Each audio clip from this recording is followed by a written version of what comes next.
Hello everyone, today we are going to roast some coffee. So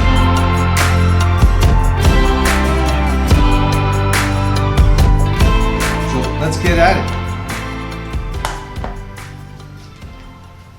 So 100 grams of coffee is going to go in. That is somewhat of the ideal batch size that we're going to roast.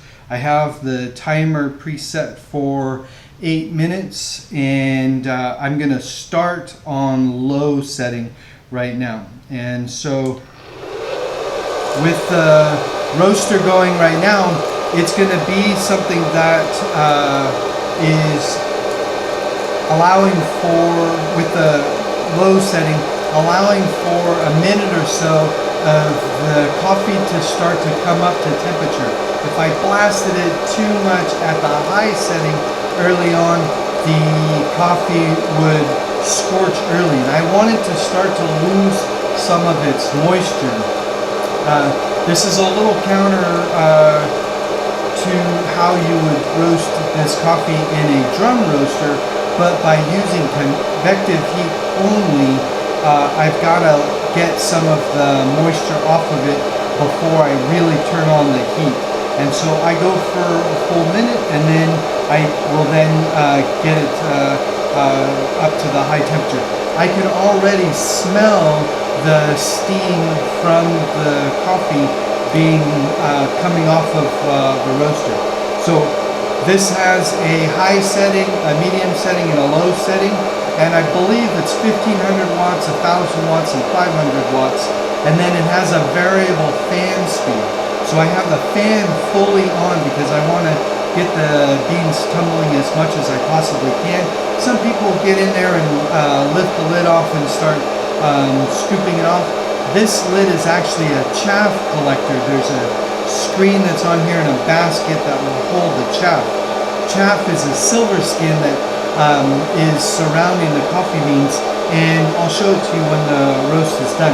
I can already really start to smell, and this is only a couple of minutes into the batch, and the beans are starting to dry out.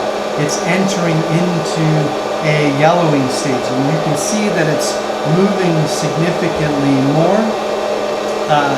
That's good because we don't want any coffee to just sit. It will start to scorch if it sits. Air roasting typically will roast the coffee faster, given the amount of beans, the amount of heat, amount of convection that you are putting across the coffee. So you can roast coffee significantly faster with convective heat only, but you also want to get an even roast. You don't want to cook the outside of the coffee. You want the heat to penetrate down deep into the bean. Now, this particular coffee is an Ethiopian, and it's extremely dense, and so that density actually is going to pull some of the heat down into the bean. The glass that's on here will give some conductive heat transfer, but really it's a lot of convective heat. Convective heat is extremely efficient. I want to say that I'm more of a fan of a drum roast because I believe that the balance of the body of the coffee from a drum roast and the Maillard reaction and reactions and the caramelization that happens in a drum roast is on better balance. However, the air roast gives you a nice, amazingly crisp, clean cut. And so if you're looking for a lot of bright acidity, the air roaster can definitely do that. And we're 4 minutes in, so halfway through this particular roast, and I'm going to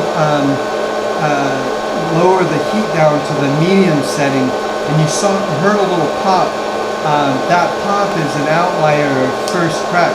Now that we're into first crack and we've still got some of the heat going, I'm gonna let it snap into first crack a little bit more, and then I'm gonna lower the airflow or the heat setting to low. So now that it's really well into first crack, I'm gonna lower it into the low setting for the heat, and at 3 minutes, I'm also going to turn down the dial, making a mental note that it was at 3.5 minutes that I lowered the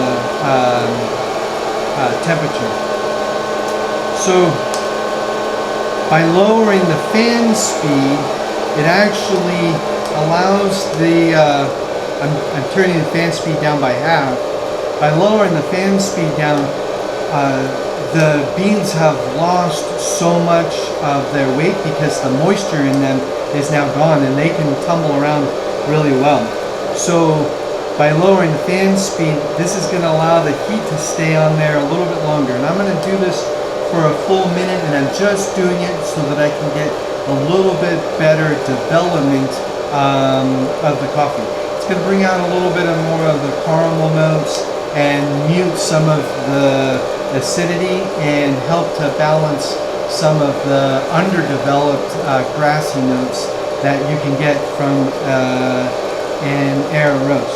So first crack is almost fully done, and we're only 6 minutes into the roast on this coffee, and yet still going to be well developed. So now that we're at the 6-minute mark, I moved the temperature into the cool setting and turned the fan all the way up. And now it's going to go through a 4-minute cooling cycle. While it's doing that, I'm going to take a sip of coffee.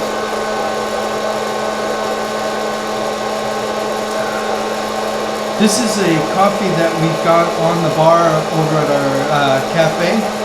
It's a Sumatra coffee. This is a Sumatra from Aceh, from the Bener Maria, and it's amazing. Sumatras can be amazingly intense in like earthy, peat moss, mineral, woody characters, but this coffee is actually really quite delicate for Sumatra with some grapefruit notes and a nice balance of acidity to the natural earthy character. So it tastes like Sumatra, but much more complex than what you would ordinarily get. And I really enjoy this coffee. We're featuring this coffee for the month of September, and you can get it on the bar in the cafe.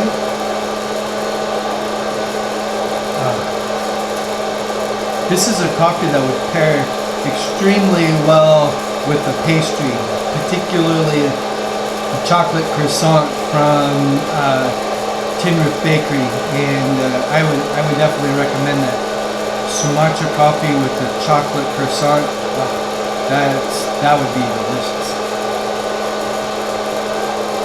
So close to done on the cooling cycle.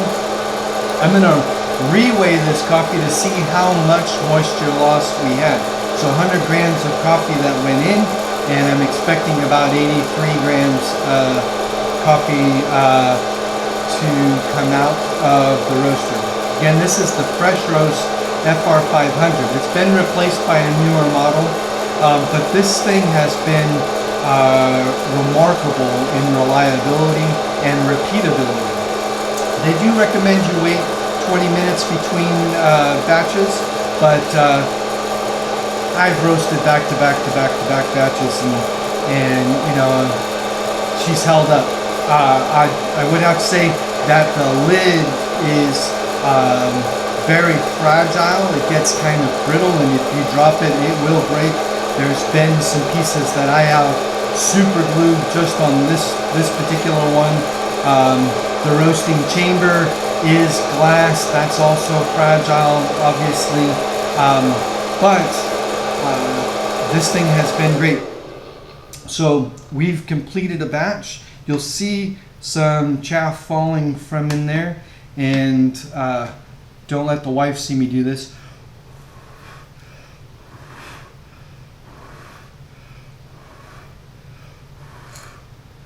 so the last of the chaff that's a little easier to blow off. So I'll weigh that out. 87.5 grams. So I didn't lose as much of the weight with the air roaster as I do with the drum roaster, the commercial drum roaster. I lose a few more grams. This coffee is roasted fairly light, even though it went all the way through first crack. Quick roast, but still quite well developed. Put that up there for you to see.